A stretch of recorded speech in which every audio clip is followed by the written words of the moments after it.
Es un placer estar aquí para el lanzamiento de la disertación anual del Instituto Neil A. Maxwell. Estamos muy felices de compartir esta disertación con ustedes mediante una transmisión por Internet. La doctora Holbrook está aquí en el chat con nosotros y podrá contestar sus preguntas durante y después de la presentación. Conocí a Kate Holbrook como muchos de ustedes al escucharla hablar. Fue hace 23 años. Yo era estudiante de primer año de Harvard y la escuché dar un discurso sacramental en la capilla de Longfellow Park en Cambridge, Massachusetts. Era un discurso poco común. Se sintió como una revelación. Entonces, ¿era posible que un discurso sacramental sea ingenioso, sorprendente y se sintiera corto? La he admirado desde entonces. La doctora Holbrook es historiadora administrativa en el Departamento de Historia de la Iglesia de Jesucristo de los Santos de los Últimos Días. Obtuvo un doctorado de la Universidad de Boston y mientras escribía su tesis doctoral fue la primera en recibir la beca de investigación Eccles para estudios del mormonismo de la Universidad de Utah. Tiene un máster en estudios teológicos de la Facultad de Teología de Harvard y fue votada ayudante de cátedra del año de la Universidad de Harvard por su trabajo como ayudante de cátedra líder en un curso en el que se inscribieron casi 600 estudiantes y coeditó Global Values 101, a short course, que se basó en esa clase. Tiene una licenciatura en literatura inglesa y rusa de la Universidad de Brigham Young. La doctora Holbrook fue coeditora de 3 libros, Las mujeres y el mormonismo, Los primeros 50 años de la Sociedad del Socorro y En el púlpito. Pueden encontrar sus numerosos podcasts, presentaciones, entrevistas, capítulos de libros y entradas de blog en su sitio web kateholbrook.org. Pueden encontrar su blog de comida, The Away Café, en theawaycafe.com. Una colección fabulosa de recetas geniales con comentarios ingeniosos. Le pregunté a colegas del Departamento de Historia de la Iglesia sobre sus impresiones respecto a Kate. Matt Grohl, historiador administrativo, dijo que Kate es un verdadero modelo del discípulo erudito. Me ha impresionado cuán fina es la línea entre lo intelectual y lo espiritual para Kate. Ella encara las cuestiones intelectuales con un enfoque espiritual y las cuestiones espirituales con un efecto intelectual.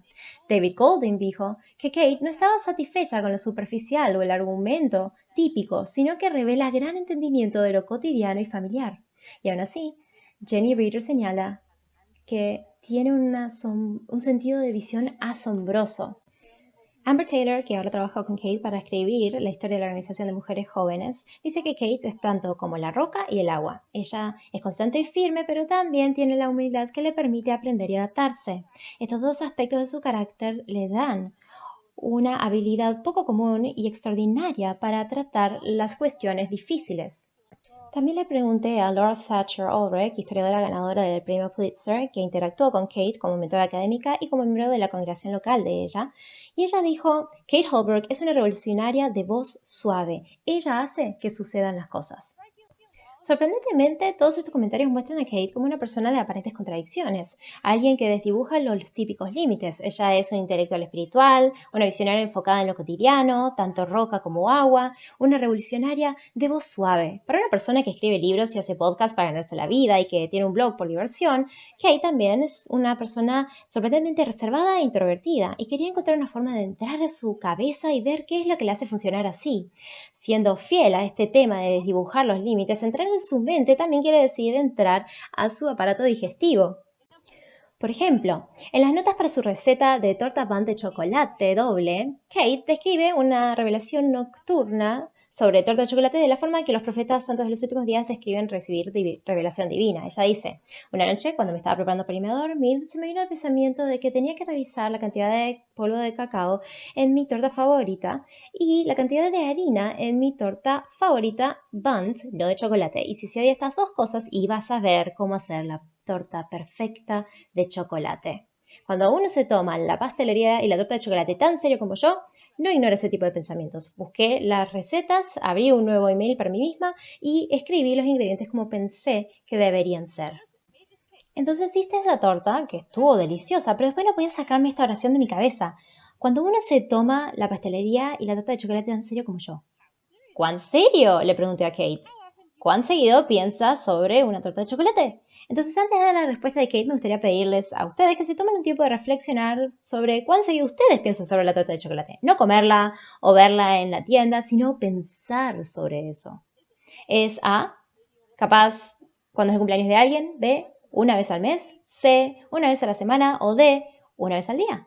Kate respondió: en promedio, todos los días. Algunos días lo salteo y otros días pienso sobre ello múltiples veces. Entonces, claramente, si ella está pensando sobre cocinar torta de chocolate todos los días en promedio, la forma de poder entender a Kate es mediante sus recetas. Entonces voy a llevarlos por un tour gastronómico de la mente y el corazón de Kate. Vamos a empezar con un cóctel, sin alcohol, por supuesto, y después pasaremos al plato principal, después un puré y terminaremos con el postre. Hice todas estas recetas y fueron todas muy sabrosas. La receta de cóctel es de la tesis doctoral de Kate, en la que ella argumenta, en parte, que mientras las personas ven las prácticas alimentarias de los santos de los últimos días como una forma de separarse y mantener límites, en realidad la cultura alimentaria de los santos de los últimos días estadounidenses también buscaba la aceptación y la inclusión. Kate se valió del argumento de Armand Moss en su libro trascendental El ángel y la colmena, que es que la Iglesia de Jesucristo de los santos de los últimos días atraviesa periodos de asimilación en los que busca ser popular, seguidos por periodos de desaceleración en los que enfatiza la peculiaridad y la diferencia contracultural. Kate enseña por su conocimiento de la cultura alimentaria de los santos de los últimos días que ambos procesos de asimilación y desaceleración están presentes en simultáneo. Además de observar la palabra de sabiduría, que es una lista larga de abstenciones de la cultura alimentaria popular, los santos de los últimos días también usan prácticas culinarias para buscar aceptación. Como evidencia, en su tesis, citó la receta del cóctel helado de ruibarbo del libro de Winifred Jardine, La cocina del campo mormona. Kate explicó que esta receta encontró un uso para el ruibarbo extra, que hace referencia a la frugalidad de los santos, y también en su nombre, cóctel helado de ruibarbo. Revela aspiraciones hacia una asimilación cultural mayor. Ella escribe, y cito, donde la autora de la receta, es decir, Jardine, podría haberlo llamado deleite refrescante de ruibarbo o alguna otra denominación apropiada, decidió llamarlo cóctel. Los santos de los últimos días no toman cócteles con alcohol, entonces esa mezcla estaba solo en su nombre y su nombre era aspiracional. Los cócteles eran sofisticados e indicaban estatus. Fin de la cita. Aquí hay otra receta sobre el tiempo en que Kate estaba en la Facultad de Teología de Harvard y está en sus primeros años de casada. Aquí están sus notas sobre la receta. Esta comida no era costosa, de suma importancia, y sobraba. Hace referencia a mis raíces culinarias de Utah mientras vivía en Nueva Inglaterra. Todavía estaba aprendiendo a armar comidas completas, entonces muy seguido solamente hacía un plato principal sin acompañamiento, que quería decir que el plato principal tenía que ser sustancioso y emocionante. Cuando ella y su familia se mudaron a Utah, ella dijo que estaba sumergida en una producción hermosa y económica.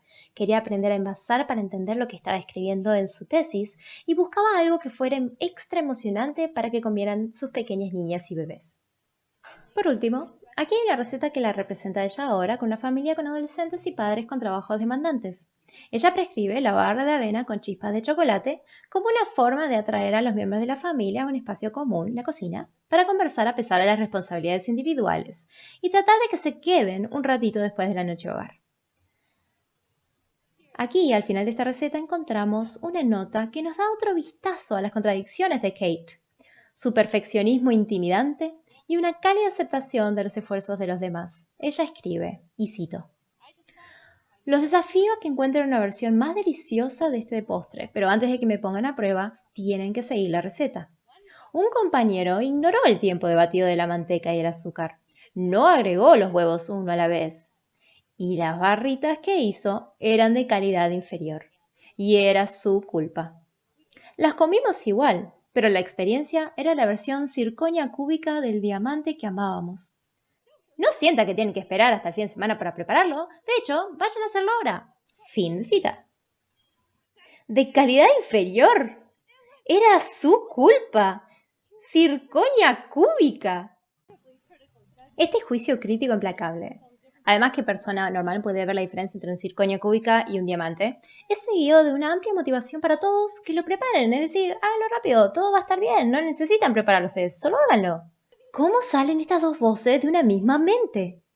Como los cocineros santos de los últimos días que describe ella en su tesis, los procesos de pensamiento crítico y generosidad optimista, que parecen ser incompatibles entre sí, conviven ambos dentro de Kate Holbrook. Hay espacio para los dos. Spencer Flumen, director del Instituto Maxwell, dice: la generosidad de Kate me parece contagiosa. Ella reconoce el gran trabajo a su alrededor y con frecuencia me inspira la forma que elogia las contribuciones vitales de otros. Ella tiene la visión correcta de la erudición como esfuerzo comunitario y el conocimiento como capital de la comunidad. Es hora que deje de hablar sobre Kate y deje que Kate empiece a hablar, pero permítame finalizar con esto. Kate tiene una mente y un corazón, una personalidad que abarca una variedad de cualidades que la mayoría de nosotros estamos acostumbrados a ver en oposición. El ser ingenioso, el ser espiritual, el ver grandes visiones y el ver detalles pequeños, mantenerse firme y moverse con la corriente, el ser callado y cambiar el mundo, el ser público y el ser privado, tener estándares impecables y motivar a otros con generosidad. Kate, al ser Kate, nos ayuda a darnos cuenta que no tenemos que hacer solo una cosa o ser de una manera. Hay muchas formas distintas de estar en el mundo y entre nosotros, como una mente crítica, un corazón sensible, un alma optimista, un cuerpo sediento. El ejemplo de Kate nos enseña que al desarrollar la complejidad y la capacidad dentro de nosotros mismos y los modos que habitamos, podemos igualar los desafíos de un mundo difícil y complejo. Por ejemplo, ¿qué haría Kate si estuviese varada en una isla desierta? Al tratar de pensar como Kate, me di cuenta que desierto hace referencia a postre, que en inglés se escribe muy similar. Por supuesto, la vida le daría limones y ella haría torta de limón. Damas y caballeros, Kate Holbrook. Melissa, muchas gracias por la mejor presentación que he escuchado y que he recibido. Estoy conmovida y estaba lleno de generosidad y conocimiento. Muchas gracias. La investigación y los escritos de Elizabeth Hale Hammonds mejoraron los resultados para los pacientes de trasplante de corazón. De hecho, fue una de las patólogas que desarrolló el sistema de grados de la Sociedad Internacional de Trasplante de Corazón y Pulmón. Pero cuando comenzó a publicar su investigación en 1989, los expertos de trasplante pensaban que estaba loca y no disimulaban su desprecio.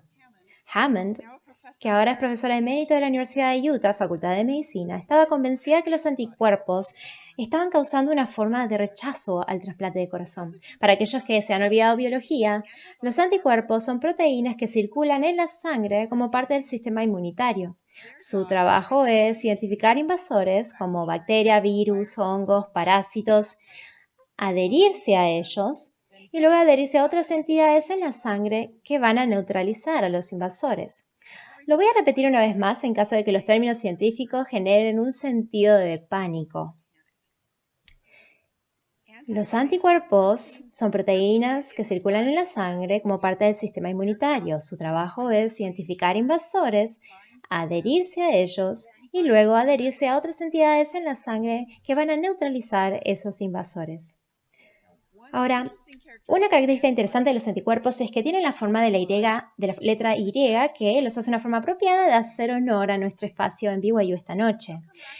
Regresaremos a la doctora Hammond, pero movámonos un poco para tratar una de las consecuencias más grandes de su historia, el legado.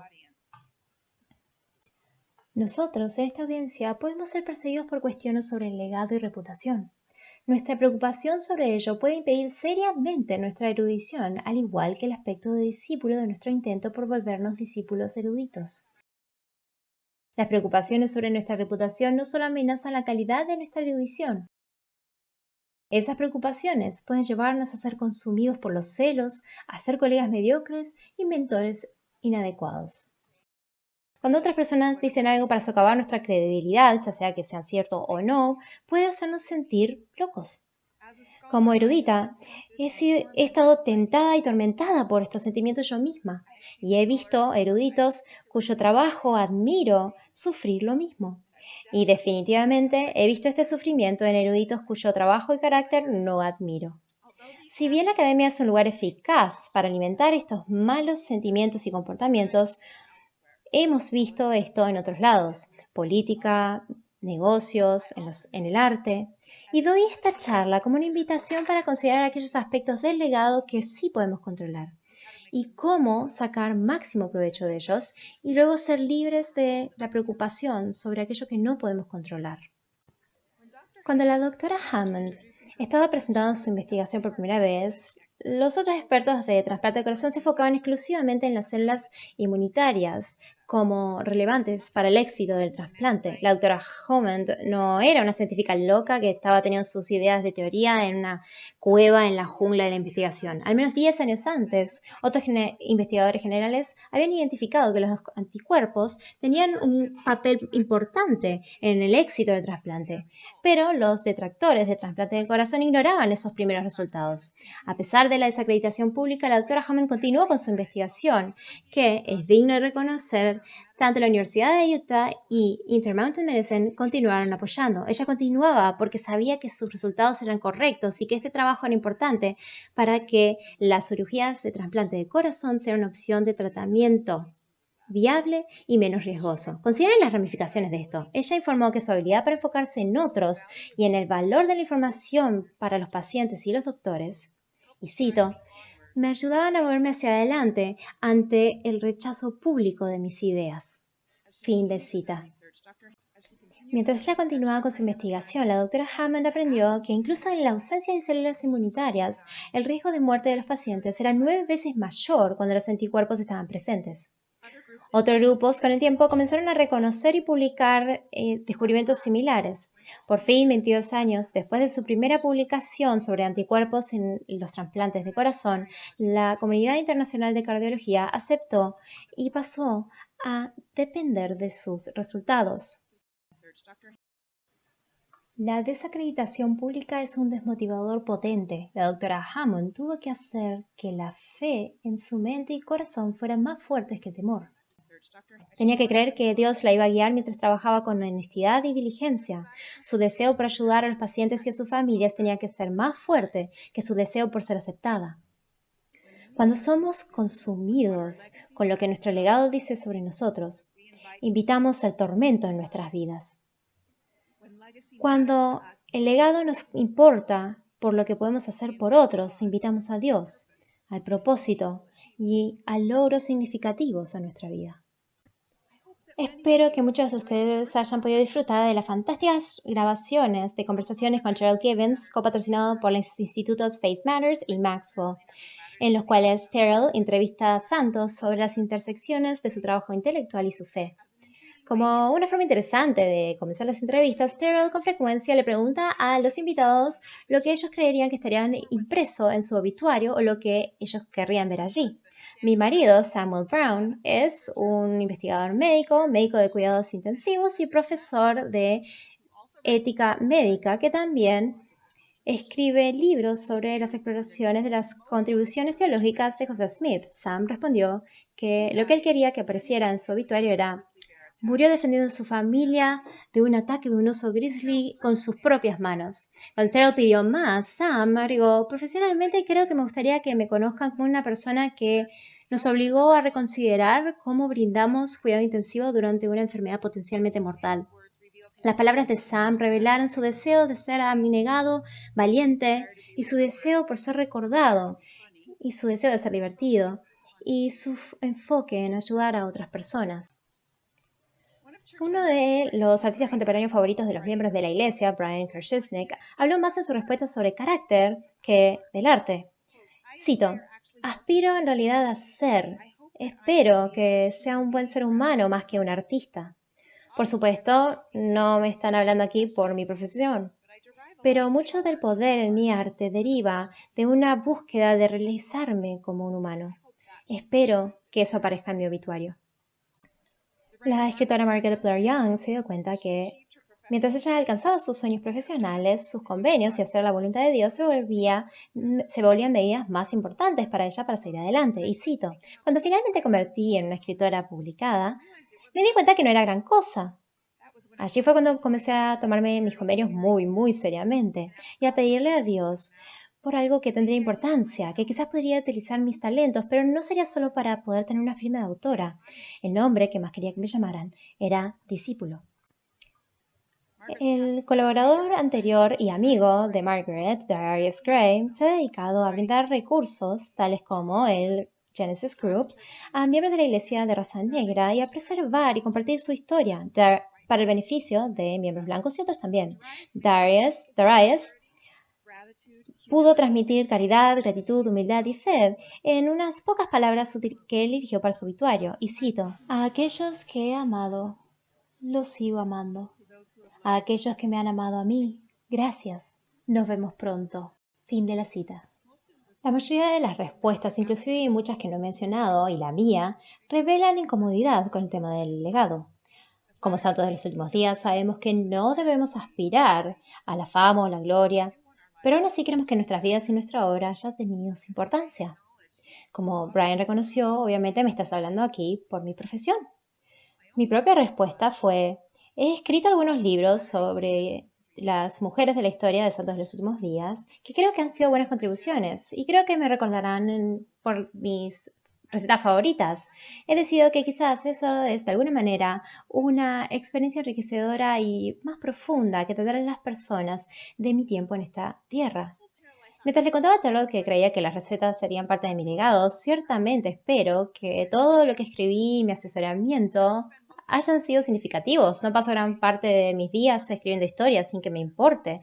Me importa mucho. Pero con mi respuesta estaba tratando de transmitir dos cosas. Primero, todo lo que no podemos controlar sobre nuestros legados. Y segundo, la importancia del trabajo que es menos público, menos celebrado y también sumamente significativo. La historia de Laurel Ulrich ha sido honrada con los premios Bancroft, Pulitzer y las becas MacArthur, Guggenheim y muchos otros honores por su atención a las mujeres que hacían trabajos menos reconocidos y por sus estándares altos excepcionales y su pensamiento detrás de ese enfoque. Y cito: el verdadero drama está en lo monótono. Fin de la cita. Ella escribió y demostró esto a lo largo de su carrera. Laurel es famosa por decir que las mujeres que se portan bien no suelen hacer historia. Como pueden saber, ella usó estas palabras al principio de su ensayo sobre mujeres que los historiadores habían ignorado. Hay razones obvias por las que los historiadores no han reconocido a estas mujeres. Pocas veces han dirigido países o tropas a la batalla. No han, como Enrique VIII, decapitado a sus esposas en un intento por conseguir un heredero. No eran delegadas de la Convención Constituyente. La mayor parte del tiempo en el campo de la historia, los historiadores estaban interesados primariamente en el poder, el drama y la influencia. En esencia, la historia es un intento por entender lo que sucedió, pero al hacerlo, también definimos lo que importó. Como eruditos y discípulos, es crucial que recordemos esto, porque mientras las historias que investigamos dan un mensaje sobre lo que importan, solemos dejar afuera contribuciones que realmente importaron. Una autoridad general, J. Devin Cornish, observó que los padres y maestros de la escuela dominical tienen un impacto más profundo en las personas que el que tienen los más reconocidos y celebrados líderes generales de la Iglesia. Esos padres y maestros aparecen en las autobiografías y las revistas. ¿También los incluimos en el trabajo de revisión? Habiéndolo conocido una vez, mi cuñado todavía recuerda cómo mi abuela lo hacía sentir amado, bienvenido y consolado cuando ella lo conoció la noche anterior a mi casamiento. Hacía esto con muchos otros también, inclusive conmigo que vivía con ella. ¿He preservado adecuadamente este trabajo de ella? Si no puedo encontrar el modo académico correcto para hacerlo, quizás tendría que desarrollar uno por mí misma. La forma en que interactuamos con los hijos también enseña lo que es digno de reconocimiento, en la forma en que reaccionamos a ciertos temas y elogiamos a las personas.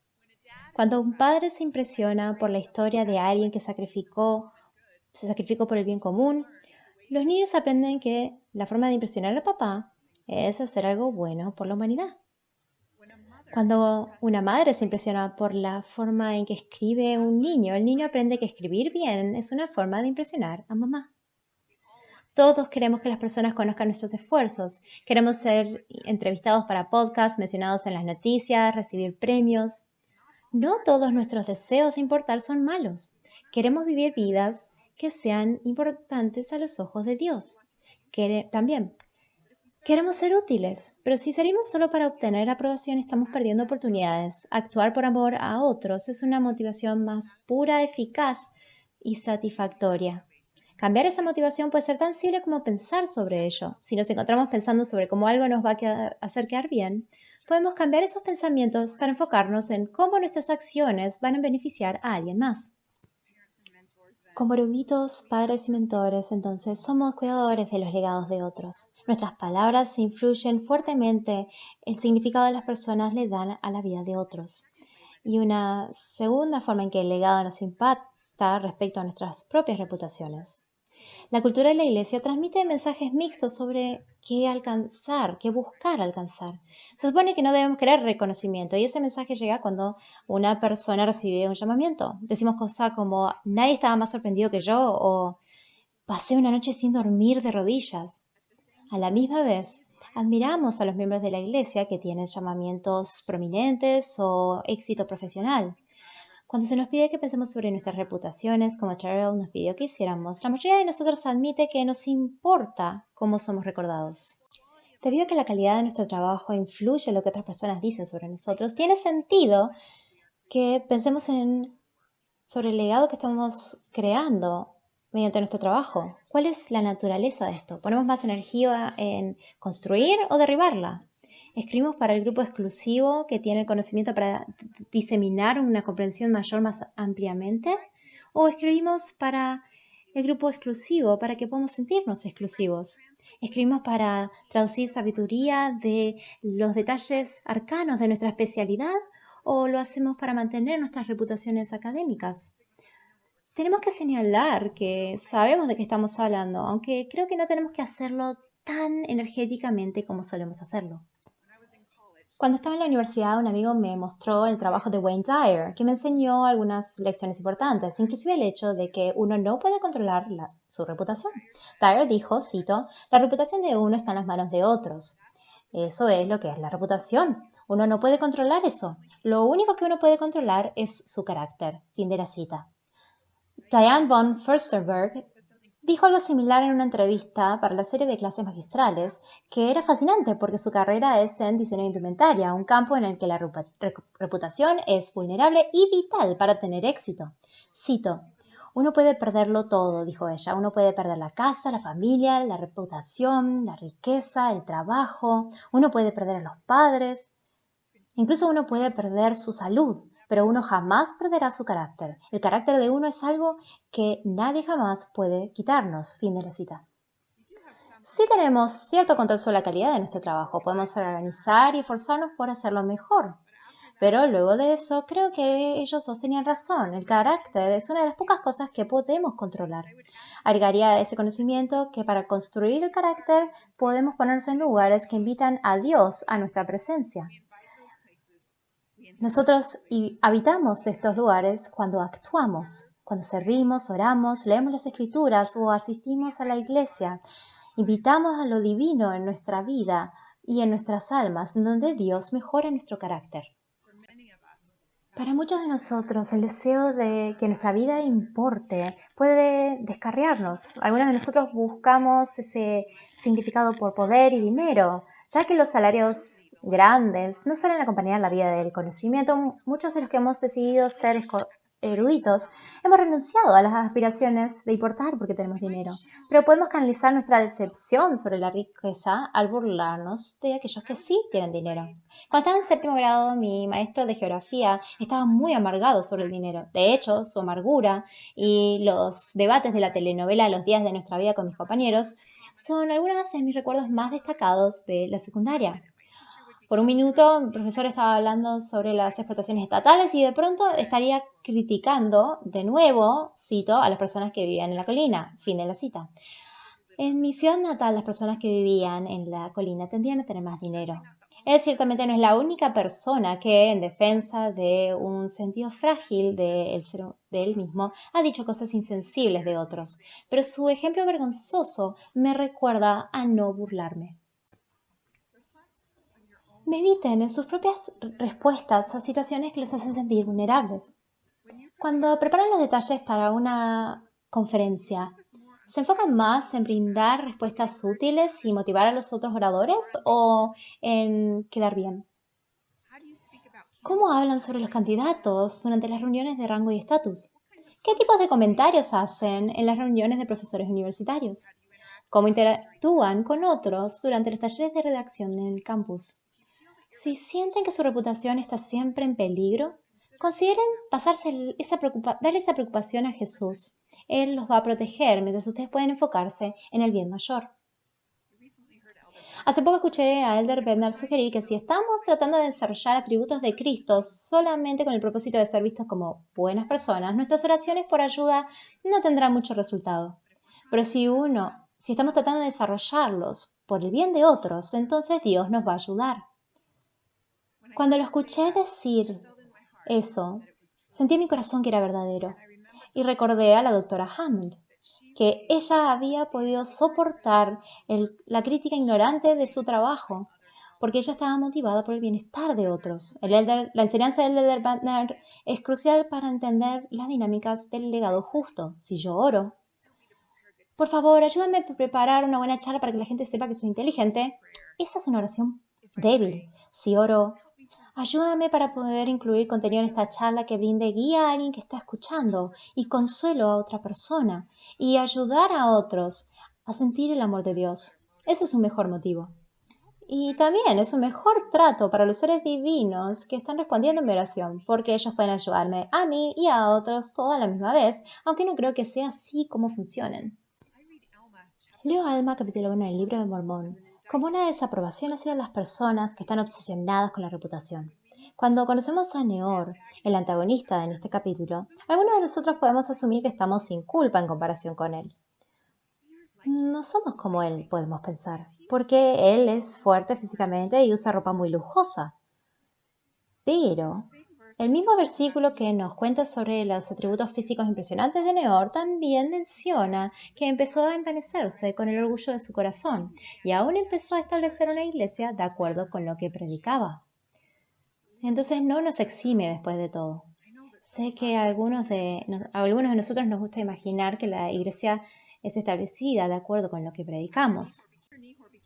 Luego de que Neor se enojara y asesinara a un anciano justo durante una discusión, asumo que fue porque estaba perdiendo esa discusión, tuvo que comparecer ante Alma el juez. Lo primero que los lectores ven a Alma mencionarle a Neor no es el asesinato, si le importaba, sino el pecado de superchería sacerdotal que Grant Hardy, en la maravillosa edición del Libro de Mormón del Instituto Maxwell, define como fraude religioso para obtener riqueza o poder. Fin de la cita. Alma dice que si la superchería sacerdotal fuese impuesta sobre el pueblo resultaría en su entera destrucción. En otras palabras, Alma enseñaba que si las personas cometían fraude religioso para obtener riqueza y poder, entonces destruiría la sociedad.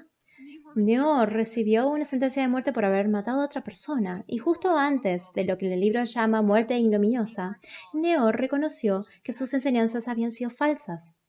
Pero su arrepentimiento del hecho de muerte no recibió suficiente atención, o al menos no fue suficiente para deshacer el antecedente destructivo que estableció.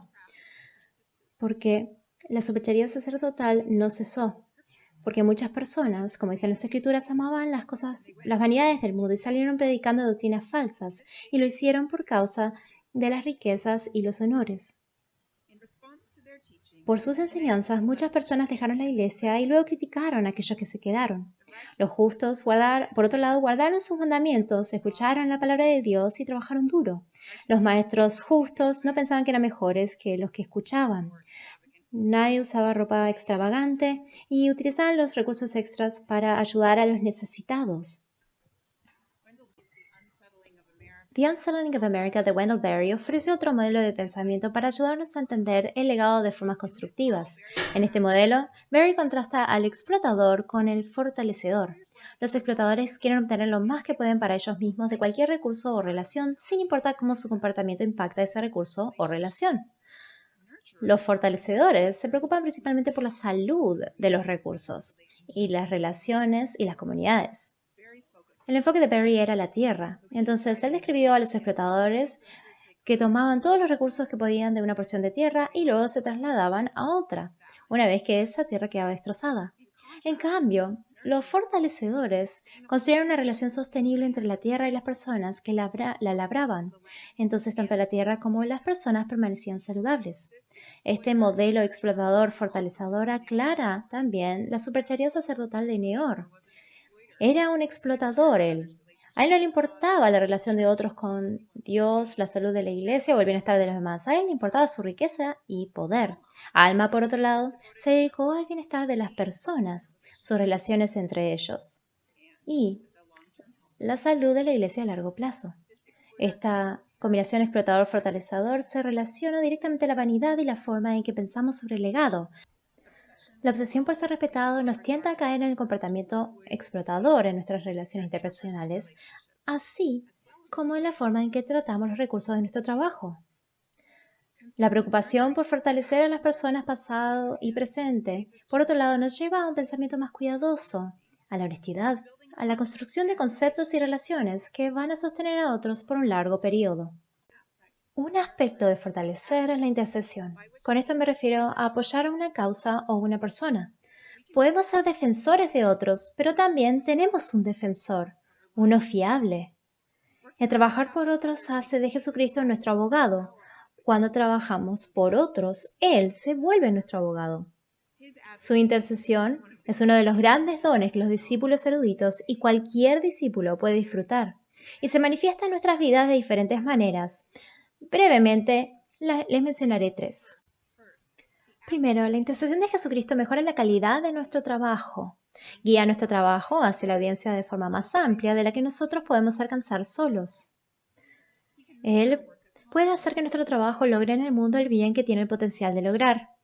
Segundo, cuando estamos dolidos por una crítica negativa de alguien que no comprendió nuestro trabajo, podemos tener la fe que ese trabajo aún así va a encontrar una audiencia e influirá la comprensión colectiva para bien. Podemos esperar tener el final feliz que la doctora Hammond tuvo después de sus años de diligencia. Cuando estamos dolidos por una crítica negativa que estaba justificada, porque perdimos una perspectiva importante, podemos sentirnos agradecidos por esa voz, porque nos ayudó a salvaguardar la comprensión colectiva del daño que hicimos. Y podemos estar agradecidos porque la crítica, si se lo permitimos, nos ayudará a hacer un mejor trabajo en el futuro. Como nuestro abogado, Jesucristo puede consolarnos del dolor de ser acusado falsamente o de equivocarse públicamente. Tercero, la intercesión de Jesús puede guiarnos hacia la verdad y evidencia sólida. Creo que esto es lo que la diligencia de la doctora Hammond le permitió hacer, traer a la luz la verdad. Experimentamos esto con frecuencia donde trabajo en el departamento de historia de la iglesia. Una dosis de intervención divina nos deja las fuentes correctas sobre nuestros escritorios, o trae una conversación con alguien que nos lleva a armar una oración de forma diferente. Mark Staker, que trabaja en la división de sitios históricos en el departamento de historia de la iglesia, tuvo tal experiencia cuando estaba trabajando en la renovación del sitio de la restauración del sacerdocio en Pensilvania. Su experiencia ejemplifica cómo combinar el trabajo erudito con la intercesión del Salvador. Mark desarrolló un amor y admiración por Oliver Cowdery, Emma Smith y José Smith mientras trabajaba en el proyecto. Él dijo, quería que el sitio reflejara en detalle todo lo que pude aprender sobre ellos como individuos, inclusive sus personalidades, sus sacrificios y contribuciones a la restauración. Presté una atención considerable a Oliver Cowdery como escribiente. Él caminó desde Manchester, Nueva York, por la nieve y la lluvia para encontrarse con José. Llegó con sus pies expuestos en zapatos desgastados y sus dedos un poco lastimados por el frío. Justo después de llegar a Harmony, se quedó hablando hasta tarde en la noche con José. Luego, Oliver tomó su humilde sueldo de maestro e hizo el primer pago de la propiedad de José Smith, tanto como un deseo de ayudar como una señal de su compromiso. Luego de inmediato comenzó a trabajar como escribiente de José. Mark pensó mucho sobre las herramientas que Cowdery podría haber usado en su trabajo como escribiente. Él estudió la amplia colección de instrumentos de escritura del siglo XIX en la aldea Old Sturbridge Village. Él miró los tinteros, cortaplumas, las plumas fuentes originales que se encontraban puestas entre las páginas de un viejo libro de contabilidad o en los cajones de un viejo escritorio. También habló con eruditos que con cuidado habían estudiado el manuscrito original del libro de Mormón, cómo había sido producido. Aprendió que la escritura de Cowdery se hacía más ancha cuando la punta de su pluma se ponía vieja y se abría, y luego su escritura se volvía angosta una vez que empezaba a usar una nueva pluma. A través de su investigación, Mark determinó que Cowdery habría usado una pluma de pavo para sus plumas fuente. Entonces Mark buscó plumas de pavo para poder poner en la réplica de la casa en la que José y Oliver habían trabajado juntos. Pero se encontró con un problema. Él podía comprar una bolsa entera de plumas de ganso por $4, pero las plumas de pavo se compraban de vendedores que cobraban 15 o $20 por cada una y se sentía mal gastando tanto dinero en eso. Entonces compró una bolsa de plumas de ganso e hizo unas 100 plumas. Tomó un manojo de esas plumas de ganso y las llevó consigo cuando fue a Harmony para terminar la instalación. Pero él sabía que las plumas de ganso no eran las correctas. La mañana de la apertura, Mark se levantó antes del amanecer para hacer los toques finales en la casa. Esto incluía las plumas de fuente. En sus palabras, llegué justo cuando la luz de la mañana le daba a la casa un brillo cálido y rosado. Estaba pensando sobre la pluma en ese entonces. No recuerdo si estaba orando por una solución o si solamente me estaba lamentando por no tener una. Allí, al frente de la casa, había una hermosa pluma de un largo de 11 pulgadas de la punta del ala de un pavo salvaje. La levanté, saqué mi cortaplumas y luego tenía la pluma perfecta puesta en el tintero de la mesa de Oliver unos minutos después. Dejé parte de las plumas en la pluma para que quedara claro a qué tipo de ave pertenecía. Estoy agradecido por ese pavo generoso, pero en mi mente fue Dios quien organizó esa experiencia. Creo que Oliver estaba complacido, que sus contribuciones a la restauración eran recordadas y celebradas. Podría decir en mi corazón, yo sé lo que hiciste. Y él podría susurrar en mi mente, yo sé que lo sabes. Para calificar para este tipo de intercesión, que tanto Mark Stegler como Elizabeth Hale Hammond experimentaron, debemos dejarlo entrar, creer en eso, orar por eso y dejar que suceda. Una forma adicional en que nosotros y ellos calificamos es con el trabajo continuo. El Señor ama el esfuerzo, tal como el profeta le dijo a un grupo de niños en Palmyra, en Nueva York, el año pasado. Pero quizás el aspecto más importante de su calificación era que ellos estaban trabajando por otros, como fortalecedores, no explotadores. Antes de finalizar, los invito a considerar un aspecto adicional del legado que encontramos incluso cuando hacemos trabajo bueno por las razones correctas. Y regresaremos al libro de Mormón para explorar este punto final. Como se han dado cuenta, solo porque alguien está en las escrituras no quiere decir que él o ella hizo lo correcto, o que deberíamos prestar atención a sus palabras. Con frecuencia tenemos que darnos cuenta por nosotros mismos si lo que ellos han dicho o hecho concuerdan con otras enseñanzas de la Iglesia y con la voluntad de Dios. Esta dinámica es especialmente obvia en la Biblia hebrea, donde los hombres duermen con las viudas de sus hijos y sacrifican a sus hijas, pero esto aparece en todas las escrituras, que son, después de todo, un intento humano por registrar y encontrarle el sentido a una experiencia humana con lo divino.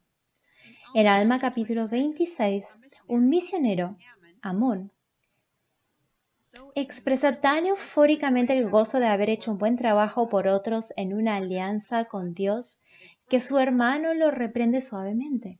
Amón, temo que tu gozo te conduja a la jactancia.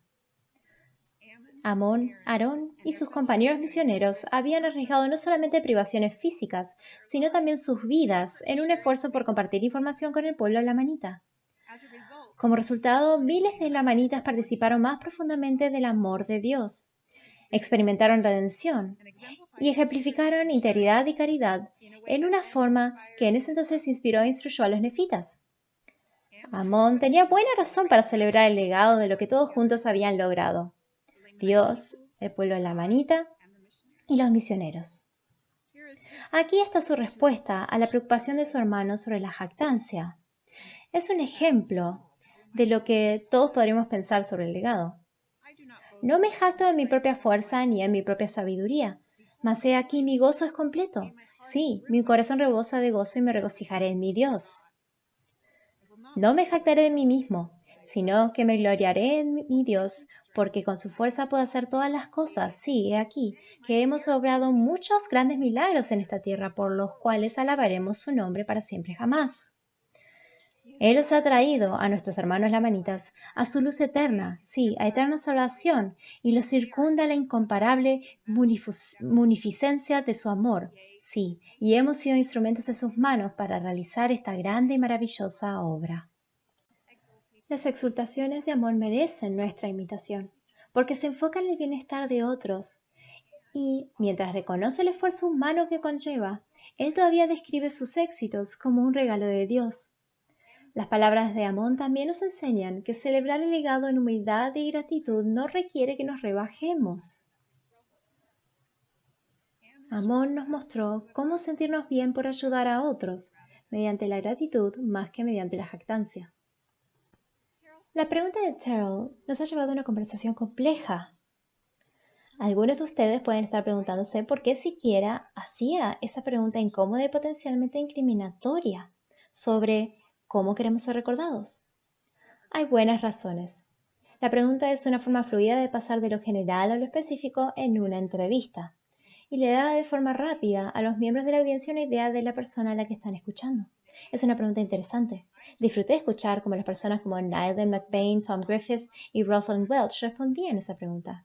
Escucha sus entrevistas con Terrell si quieren hacerlo también. Pero la pregunta también es beneficiosa porque nos invita a reflexionar. ¿Qué mejor forma para evitar la vanidad que examinar nuestros objetivos y pensar bien en lo que esperamos que nuestras vidas signifiquen para otros, para que podamos tener la oportunidad de hacer de ellas algo que valga la pena? Quizás el Espíritu Santo esté ahora invitándolos a contestarse a ustedes esa pregunta. El legado de un joven que buscó hace 200 años un lugar tranquilo para orar, para pedir guía espiritual, no está en las manos de ese joven. Su legado yace ahora en nuestras manos, en las formas en que respondemos a las enseñanzas y estructuras de la iglesia que él dejó. Mientras él vivió, creó un legado digno al trabajar por nuestra salvación y no al obsesionarse por su propia reputación. Él trabajó para que nosotros tuviéramos el perdón, que fue lo primero que Dios le ofreció en la arboleda sagrada, y el amor de Dios en nuestras vidas, y relaciones que trasciendan las amenazas que la vida mortal pone en nuestro camino. Él trabajó como un fortalecedor con fe, optimismo y fuerza. Ofrezco mis palabras esta noche con un espíritu de empatía, aliento y también de advertencia sobre las veces que la vanidad nos lleva a preocuparnos más por nuestra propia reputación que el bienestar de otros. Nuestros esfuerzos por hacer que nuestras vidas importen pueden entrelazarse, como el entramado de la cubierta de una tarta ejemplar, con una motivación justa. Tengamos fe en la abundancia de Dios. La hermana Michelle Craig enseñó en la última conferencia general, cito, podría haber momentos en los que ustedes se encuentren luchando por ver cómo está actuando Dios en su vida, momentos en los que se sienten que ustedes están siendo sitiados, cuando las pruebas de la vida terrenal los pongan de rodillas. Esperen y confíen en Dios y en su tiempo, porque pueden confiar en Él con todo su corazón. La abundancia de Dios es el verdadero antídoto para los sentimientos que nos persiguen cuando queremos importar y darle forma a nuestra profesión y vender más libros de lo que ya vendemos. Con Dios en nuestros corazones somos más que suficiente.